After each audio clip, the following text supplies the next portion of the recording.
Breaking news! Pilipinas nakatuon sa mid-range missiles at 40 fighter jets para sa planong modernisasyon ng militar. Nais ng Pilipinas na i-upgrade ang militar ng bansa sa pamamagitan ng mid-range missiles at advanced fighter jets. Ito ay ibinalita noong Huwebes ng 2 senior security officials. Dagdag pa nila, ang pamahalaan ay gumastos ng hindi bababa sa $33 billion sa pagmumodernisa at lalo pang pagpapalakas ng depensa nito laban sa kinakaharap na tumitinding regional tensions sa bansa. Ilang oras ang nakalipas mula nang ianunsyo ni Defense Secretary Gilberto Teodoro na pinag-aaralan ng pamahalaan ang pagbili ng mga armas. Just to get, for example, multi-role fighters, we will 1 dozen of those will not make any difference at all.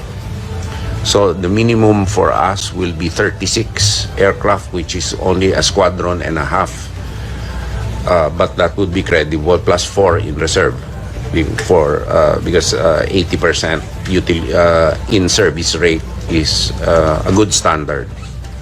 So until we find those kinds of creative financing, 254.11 billion pesos ang inilaang pondo ng pamahalaan para sa Defense Department para sa susunod na taon.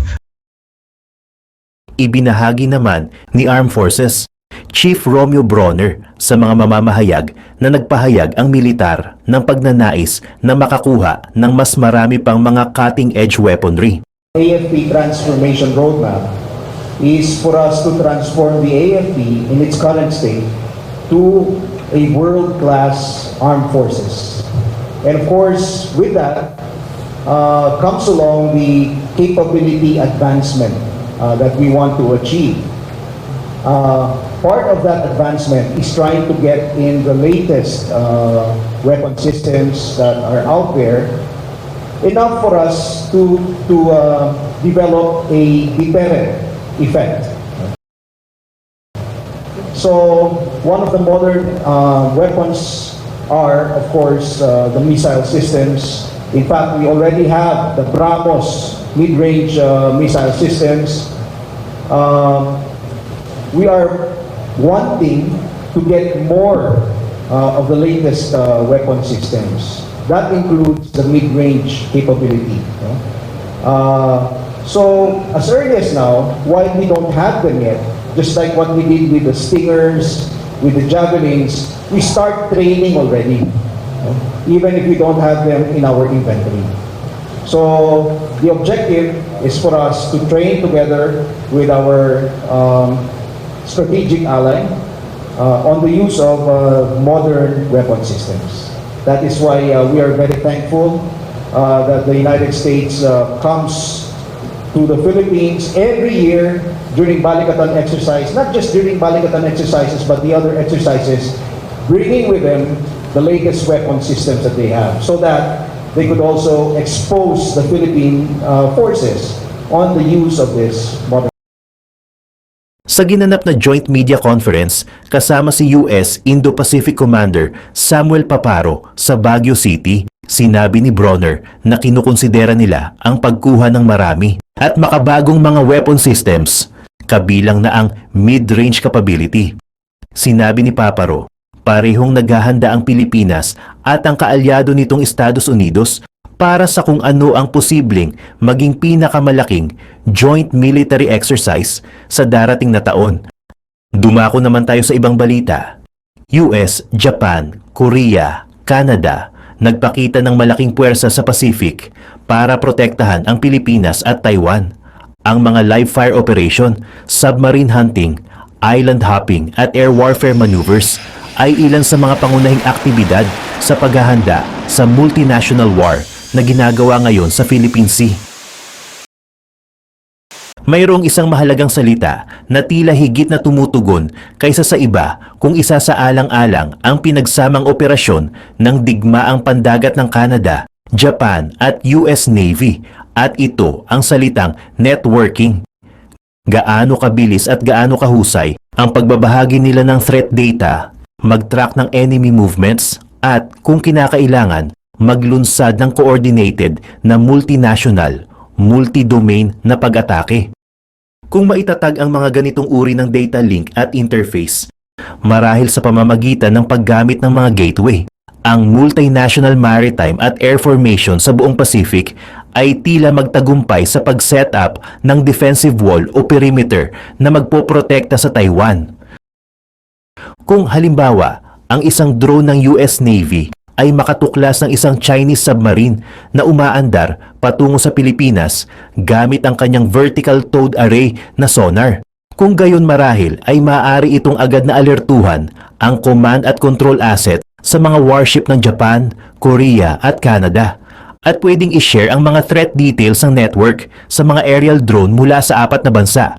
Sakaling matuklasan ng Korean drone ang paglulunsad ng Chinese anti-ship missile mula sa kabila ng radar horizon, dapat itong nasa posisyon na mabilis at agarang magproseso ng data ng pagbabanta at magpadala ng sensitibong impormasyon ng mabilis sa iba pang mga air at surface nodes upang ipaalam sa mga commander ng barko ang mga paparating na banta. Nagbagsakan ang pandaigdigang merkado. Ang mga ekonomiya, lokal man o international, ay nasa krisis. Tumigil na ang pakikipagtulungan ng mga nangungunang bansa sa mundo. Ang mga puwersang militar ay nasa mataas na alerto sa buong mundo. Ang mga ruta ng kalakalan ay na-block. Ang mga parusa ay ipinatupad. Ang mga makasariling patakaran sa dayuhan ay ipinasasatupad. Ang mga bagay na dating tila imposible sa modernong panahon ng teknolohikal na komunikasyon at maayos na pakikipagkalakalan ay nangyari na. Bumagsak na ang globalisasyon. Ayon kay Moimir Hampa, isang ekonomistang bankero at commentator mula sa Czech Republic, pagkatapos ng 3 dekada ng bukas at kooperatibong kalakaran, ang mundo ay nahahati na sa mga tinatawag na hostile blocks. Ngunit bakit? Ano ang nangyari? Ang mabilis na pag-unlad ng teknolohiya sa nakalipas na 30 taon ay naglatag ng mga pundasyon para sa isang mas global na mundo. Partikular na ang internet ay nagkonekta sa mga tao sa bawat sulok ng mundo sa isang paraan na tila imposible pa noong simula ng bagong milenyo kung kailan maraming mga pagsulong ang nagawa.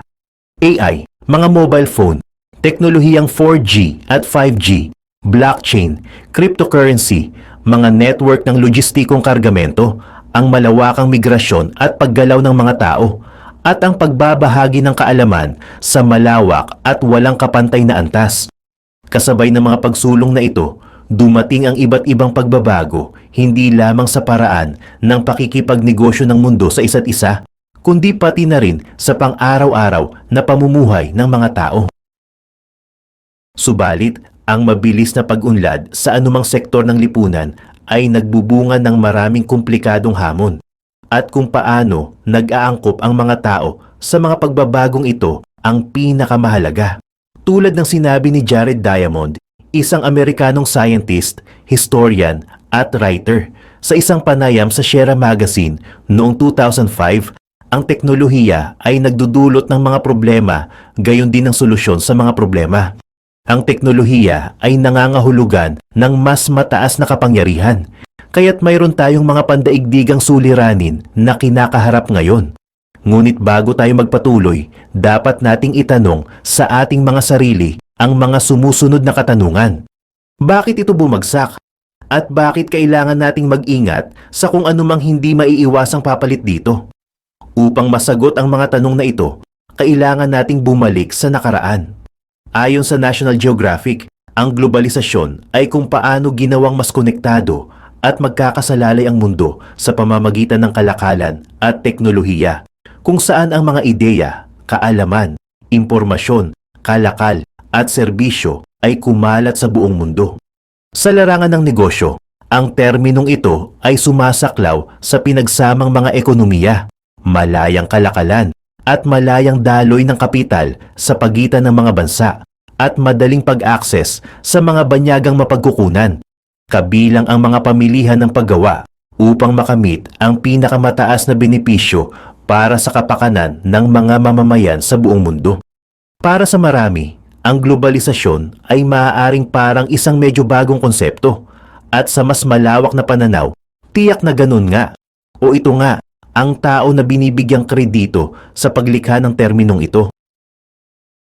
Ang ipinanganak sa Alemanya na Amerikanong ekonomista na si Theodore Levitt ay nagawa ito noong 1983 sa isang artikulong pinamagatang The Globalization of Markets. Ngunit sa katotohanan, ang mga ugat ng globalisasyon ay maaaring masundan hanggang sa Silk Road, isang sinaunang network ng mga ruta ng kalakalan sa China, Gitnang Asya at Mediterranean na ginamit sa pagitan ng 50 BCE at 250 CE. Maaari rin nating banggitin ang rebolusyong pang-industriya bilang isa pang salik sa kilusan ng globalisasyon. Ngunit ang pagbagsak ng Unyong Sobyet ay may malaking epekto. Dahil sa makasaysayang pangyayari noong 1989 nang ang napakaraming ideological at geographical barriers na mga hadlang na humahadlang sa pandaigdigang kooperasyon ay naglaho. Doon nagsimulang umunlad ang tunay na globalisasyon. Ngayon, ang mga benepisyo ng globalisasyon ay malinaw. Ang pandaigdigang kumpanya sa pagkuha ng mga empleyado na Horizons noong August 2022 ay nagbanggit ng mga sumusunod na potensyal na positibong aspeto. Mas malawak na pagpipilian, mas mataas na kalidad ng mga produkto, healthy competitions, mga economies of scale, kakayahang gumalaw ng mga manggagawa, mas mataas na daloy ng kapital, at mas mahusay na ugnayan sa pagitan ng mga bansa. Lalo na para sa mga negosyo, sinabi nila na maaring makinabang ito mula sa pagtitipid ng gastos, internasyonal na pangangalap ng mga tauhan, at pagsasamantala sa mga tiyak na pagkakataon sa merkado para sa mga produkto at serbisyo. Pati na rin ang pagpapalawak sa ibang mga bansa na tumutulong na ipamahagi ang mga panganib na kaugnay ng pabago-bago o bumabagsak na mga merkado sa buong mundo, na lahat ay tunog na walang alinlangan na positibong mga pagsulong. Sino ang hindi gugustuhin ng mas maraming pagpipilian, mas magagandang produkto at serbisyo, at mga pagkakataon upang maglakbay at umunlad sa personal at profesional na aspeto? Ngunit ito ay sumasaklaw lamang sa ibabaw ng isyu. Sa lahat ng magagandang bagay at positibong aspeto na nauugnay sa globalisasyon, mayroong isang mas madilim na realidad na maaaring masundan hanggang sa mga naunang mga ngalakal na nagpapalit ng kanilang mga kalakal sa kahabaan ng Silk Road. Kung itatanong natin kung bakit maaaring ituring na masama ang globalisasyon, ang pinakamalinaw na sagot sa tanong na iyon ay hindi kasing komplikado ng inaakala. Mga alitan sa kalakalan, halos bawat malaking tunggalian bago o pagkatapos ng rebolusyong industrial ay maaaring direktang o dituwirang masundan pabalik sa mga alitan sa kalakalan. Maging ito man ang mga Opium Wars noong kalagitnaan ng 1800s, ang Banana Wars mula huling bahagi ng 1800s hanggang kalagitnaan ng 1900s, ang mga unang dalawang digmaang pandaigdig hanggang sa mas modernong mga geopolitikal na tunggalian na nakatuon sa likas na yaman tulad ng mga oil fields sa Iraq. Ang mga makapangyarihang bansa ay handang makipagdigmaan upang protektahan ang kanilang sariling mga interes sa ekonomiya. Ito ang dahilan kung bakit delikado ang globalisasyon at kung bakit may ilang mga pamahalaan na nagpatupad ng mga proteksyonistang patakaran na sumasalungat sa diwa ng pandaigdigang kooperasyon. Tingnan natin ang ilang mas modernong halimbawa. Maraming magsasabi na ito ay dahil sa kamakailan at medyo may katagalan ng kasaysayan, na nagpapatunay na ang Taiwan ay minsang itinuring na bahagi ng teritoryo ng China. Sa katunayan, maaari kang makahanap ng ilang kapani-paniwalang dahilan na sumusuporta sa pahayag na iyon. Pinakakilalang halimbawa, ayon sa ilang makasaysayang sanggunian, ang Taiwan ay nasa ilalim ng pamamahala ng China mula pa noong ika-17th century. Simula noon, ang Taiwan ay sinakop na ng Japan, napasa ilalim sa pamamahala ni Mao Zedong, at sa wakas ay idineklara ang kalayaan pagkatapos ng ikalawang digmaang pandaigdig. Kung ang opisyal na pamamahala ng Republic of China ay patuloy pa ring ipinapataw sa bansa hanggang ngayon, may mga iba na magtuturo sa mga industrial at teknolohikal na kakayahan ng Taiwan bilang tunay na mga puwersa sa likod ng posibleng pagsalakay. Ang pangunahing dahilan ang Taiwan ang nangungunang tagagawa ng semiconductors sa buong mundo. Pero ano nga ba ang semiconductors at bakit mahalaga sila sa isang talakayan tungkol sa globalisasyon? Mahalaga sila dahil ang semiconductors ay pangunahing bahagi ng halos lahat ng elektronikong aparato na ginagamit mo araw-araw. Maging ito man ay ang iyong smartphone, tablet, laptop o kahit ang brake sensor sa iyong kotse. Wala sa mga ito ang gagana ng walang semiconductor. Ayon sa CNBC, simula noong 2021, ang Taiwan ang nagdomina sa paggawa ng semiconductors na bumubuo ng higit sa 60% ng kabuuang kita ng pandaigdigang foundry noong nakaraang taon. Kung makukuha ng China ang base ng semiconductor manufacturing ng Taiwan, magkakaroon ito ng malaking kalamangan sa pandaigdigang entablado. At ito ay napansin ng iba pang malalaking manlalaro sa pandaigdigang eksena. Bilang isang matagal ng kaalyado ng Taiwan, kamakailan ay nagbukas ang US ng 4 na bagong base militar sa Pilipinas, malapit sa Taiwan at South China Sea. Kung iko-consider man ng Administrasyong Biden ang direktang military intervention na maaaring magdulot ng potensyal na tunggalian laban sa China dahil sa Taiwan, at ang malaking merkado nito ng semiconductors ay isa pang usapin. Ngunit hindi maitatanggi na ito ay isang matapang na hakbang sa global geopolitical chessboard. Pagkatapos, mayroon ding mga aligasyon na sinubukan ng Russia na impluwensyahan ang kinalabasan ng kampanya ng halalan ng US noong 2016 at ang midterm elections noong 2018. Ngunit paano ito naging posible? Paano makakaapekto ang isang bansa sa elektorado ng ibang bansa? Sa pamamagitan ng internet, partikular na ng social media, mga karaniwang channels ng global communication na may kakayahang paglapitin ang mga tao, ngunit maaari ring paghiwalayin. Ayon sa isang ulat ng CNN noong October 2018, ang Russian oligarch na si Evgeny Prigozhin at ang kanyang mga kumpanya ay naglaan ng napakalaking $35 million na budget upang guluhin ang dalawang kampanya. Ayon sa mga taga-usig sa isang reklamo kriminal na isinampa laban kay Prigozhin at sa Eastern District ng Virginia, ang sabwatan ay may strategical goal na hanggang ngayon ay nagpapatuloy pa rin na maghasik ng pagkakawatak-watak at alitan sa sistemang pampulitika ng US.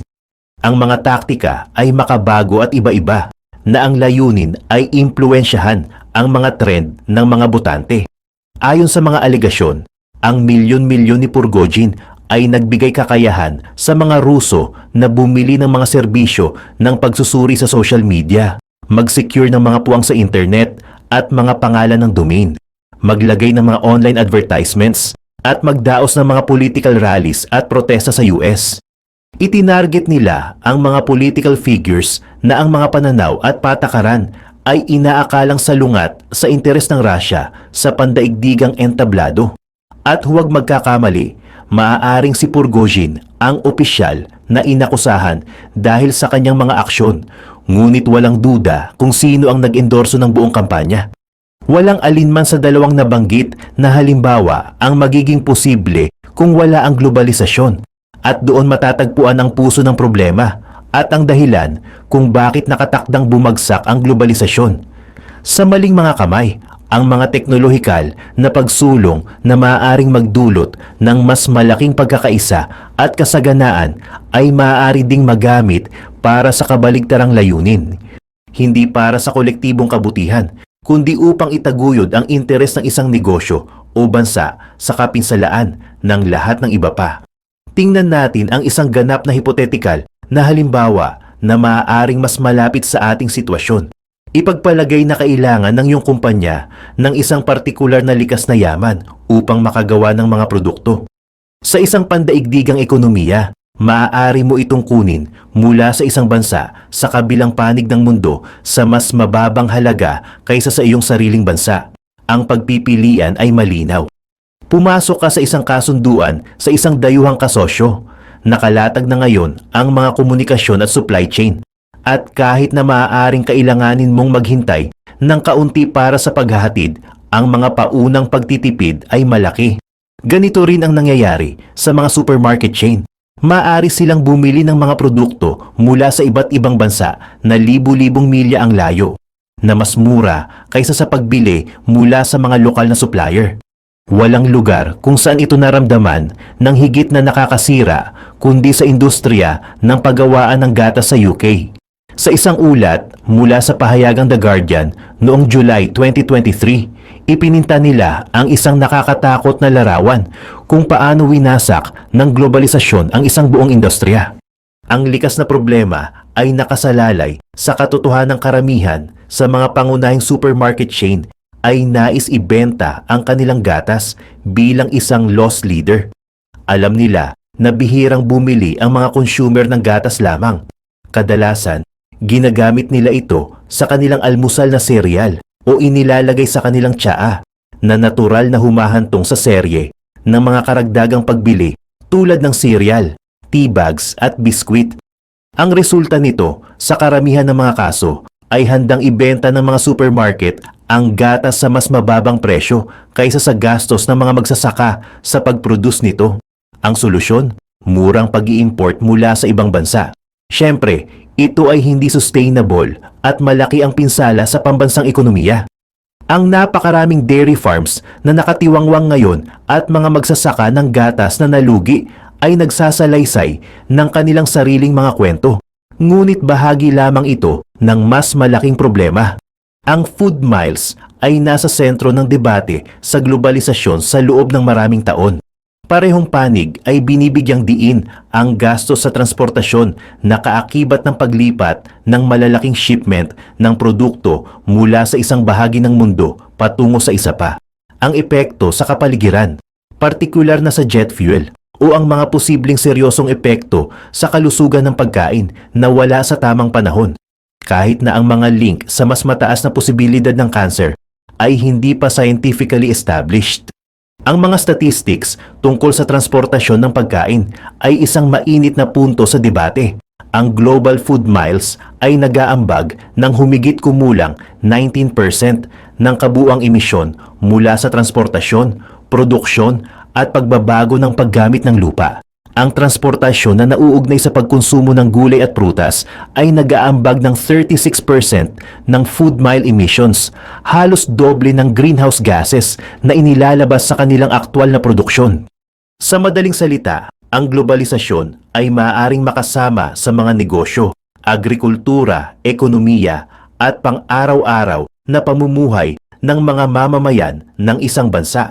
Kung walang mga pandaigdigang opsyon, ang makapangyarihang mga supermarket chain ay walang ibang pagpipilian kundi makipagnegosasyon ng patas na presyo sa mga lokal na suppliers na hindi lamang magpapanatili sa kanila sa negosyo kundi magpapalago pa, na tiyak na magiging maganda para sa lokal na ekonomiya. Para sa mga kadahilanang ito, napagpasyahan ng mga demokrasya sa buong mundo na ang globalisasyon ay maaaring hindi nga magandang bagay pagkatapos ng lahat. Sa maraming paraan, ang mga democratic forms ng pamahalaan ay inilalarawan ng pagbabago. Ang isang bagong halal na partido ay maaaring may lubos na magkaibang mga patakaran mula sa naunang gobyerno. Isang magandang halimbawa nito ay ang Administrasyong Trump at ang sistematikong pagbuwag nito sa mga batas na ipinatupad ng Administrasyong Obama. Ang pinakakapansin-pansin dito ay ang Medicare. Marami ang nag-aakala na ang pagbibigay ng akses sa pangangalagang pangkalusugan sa mga mahihirap na mamamayan sa lipunan ay isang mabuti at karapat-dapat na bagay. Ngunit hindi lahat ay sumasang-ayon at ito ay naglalantad ng mas malalim at seryosong isyu.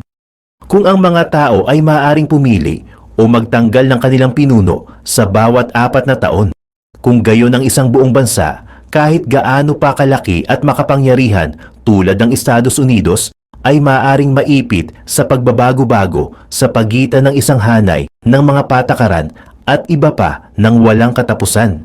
Walang sapat na oras upang masuri ng kanilang kahalagahan o makita kung ang mga patakarang iyon ay tunay na kapakipakinabang sa mas malawak na lipunan.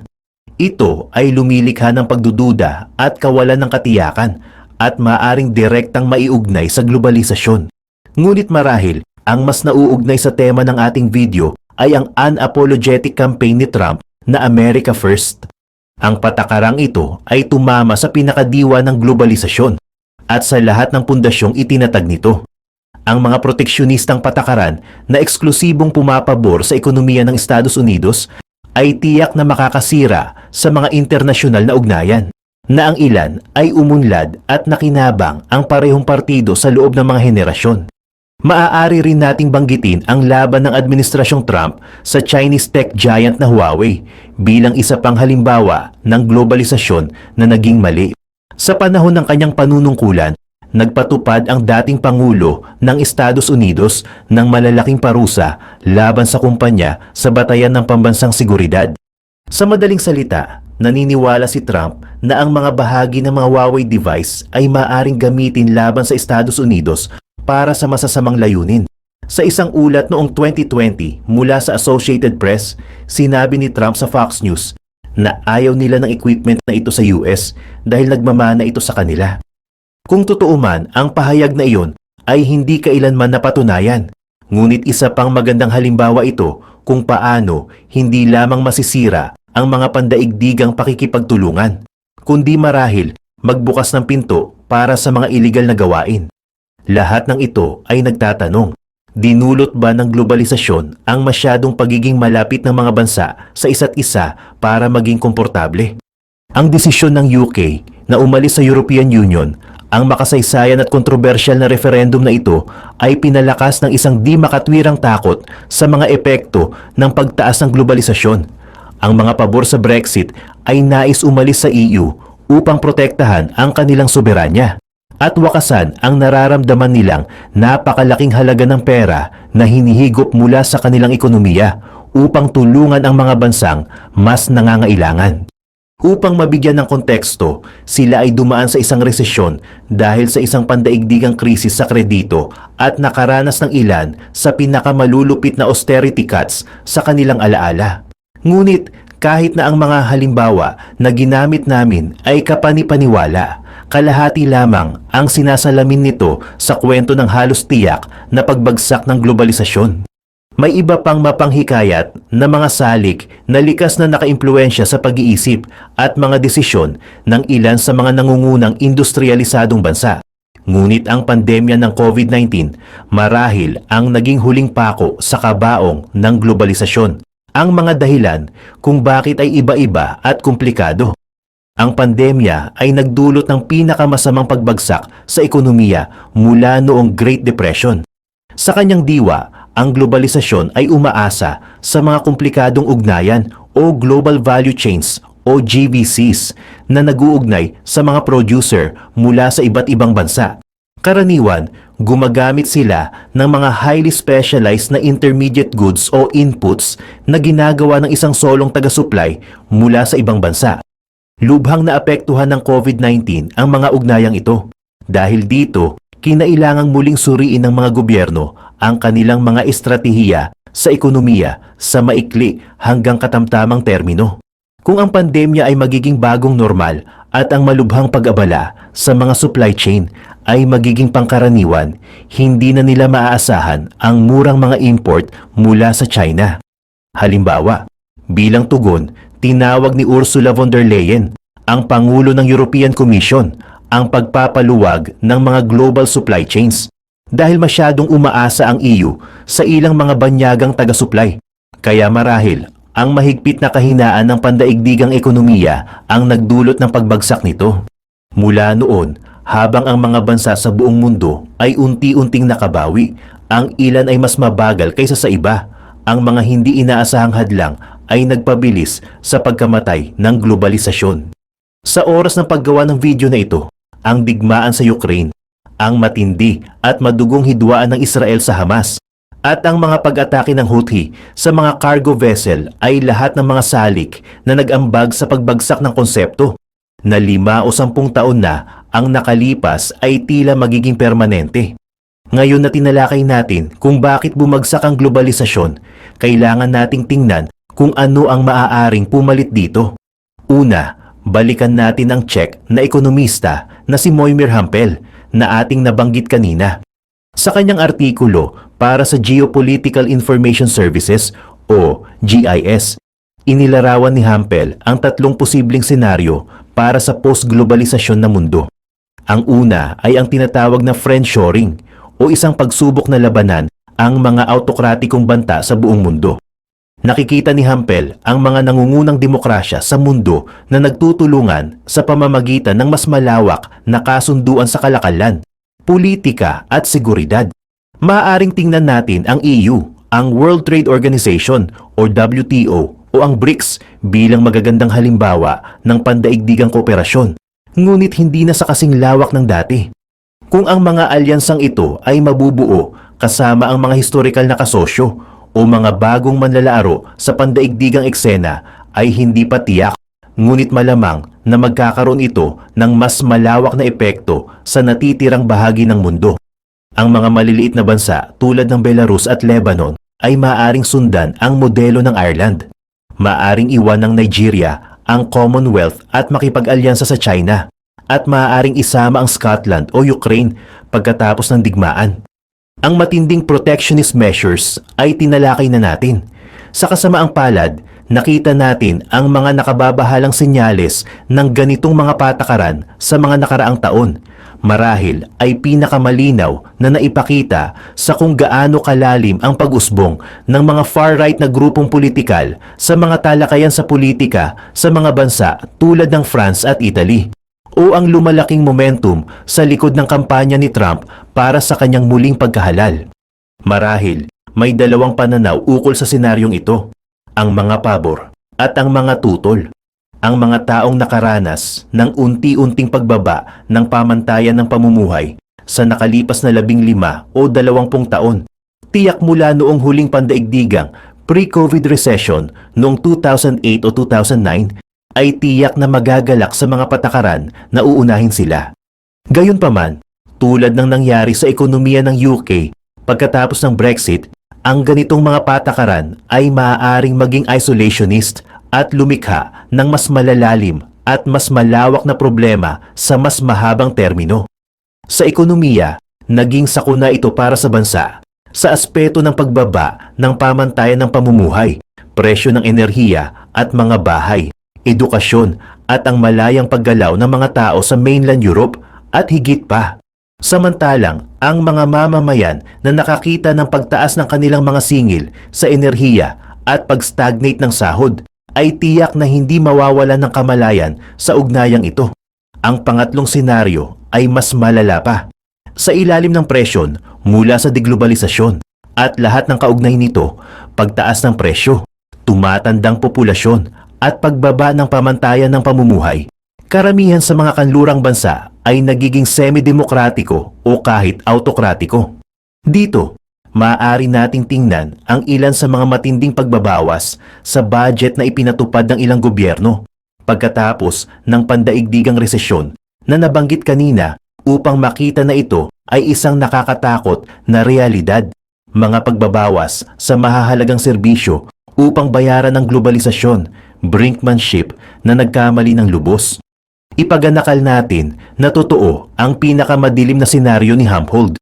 Ano ang magiging hitsura ng mundo sa 5 o 10 taon?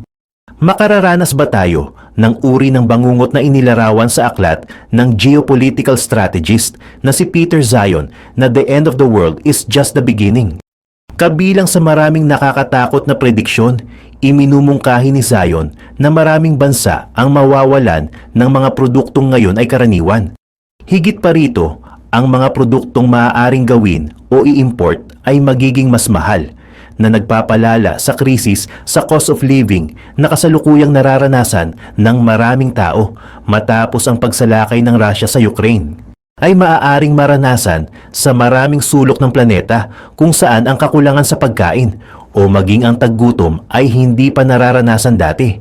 Nakakakilabot na ipinapahayag ng may akda na maaaring hindi tayo nasa kalagitnaan ng proseso ng deglobalisasyon o deindustrialisasyon, kundi ng decivilization. Ito ba ay isang kakilakilabot at nalalapit na realidad o isang sensationalized na pinakamasamang senaryo na malamang na hindi mangyari? Sa dami ng mahahalagang salik na nasa bingit ng panganib, mahirap magbigay ng tiyak na prediksyon. Ngunit kung babaligtarin natin ang argumento, maaaring ang pagbagsak ng globalisasyon ay talagang magandang bagay. Sa isang piraso ng editorial para sa Forbes noong 2020, iminungkahi ni Michael Sullivan na maaaring lumikha ito ng isang value-driven world kung saan ang mga bansa ay magkakaroon ng mas maraming pagpipilian sa landas na tatahakin. Maaaring ang pagtuon muna sa pag-aayos ng sariling bansa ay talagang magkaroon ng positibong epekto sa mas maraming tao sa mas maraming bansa. Ano man ang panig ng politika na kinakatawan mo, hindi ginawa ng globalisasyon ang alinman sa mga iyon. Ito ay lumikha ng yaman para sa mga mayayaman at pinanatili ang kahirapan sa mga mahihirap.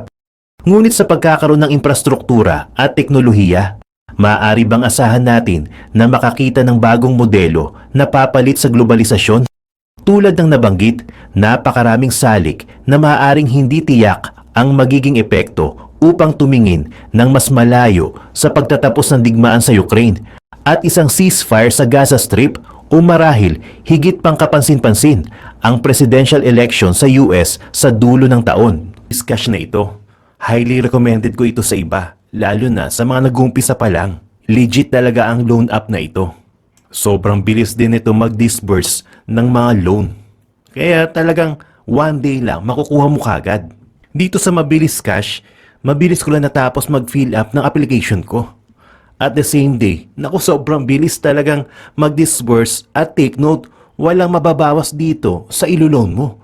Buong-buo mo siya matatanggap. Pwede ka nga pala dito mag-loan ng up to 25,000 pesos.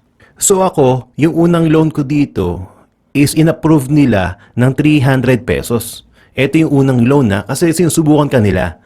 Pero at least walang mababawas dito. At nung binayaran ko siya is 345 pesos. So ayun, 45 pesos lang yung binayaran ko. Pero yung next na loan ko, medyo tumaas na yon. Umabot na yon ng 2,000 pesos. So yung 300 pesos, parang sinubukan ka lang nila. Ngayon, kung binayaran mo yon, tataasan nila yung loan amount na pwede mong makuha. 2,000 pesos. Tapos pagkatapos ko mabayaran ng 2,000 pesos, ang next loan amount naman ay 5,000 pesos. Talagang nagle-level up siya, no? Habang binabayaran mo siya, habang nakikita nila na good payer ka naman at hindi ka nalilate sa due date mo. Pero ngayon, nabalitaan ko, medyo stricto na ang Mabilis Cash. Dahil dito, pag nag-advance payment ka, it's either mabawasan yung credit limit mo or hindi ka na nila pag-reloanin. Di ba kakaiba yun? So yun yung ano nila. Siguro dahil hindi sila tutubo sa penalty mo, no? Kaya ganun ang nangyari. So kung may naka-experience sa inyo ng ganito, i-comment nyo naman sa comment section para malaman namin. At dito nga pala, nakakatuwa kasi, kung magkano yung inilagay mo na sahod mo, is yun din ang magiging basihan nila kung magkano yung credit limit na ibibigay sa'yo.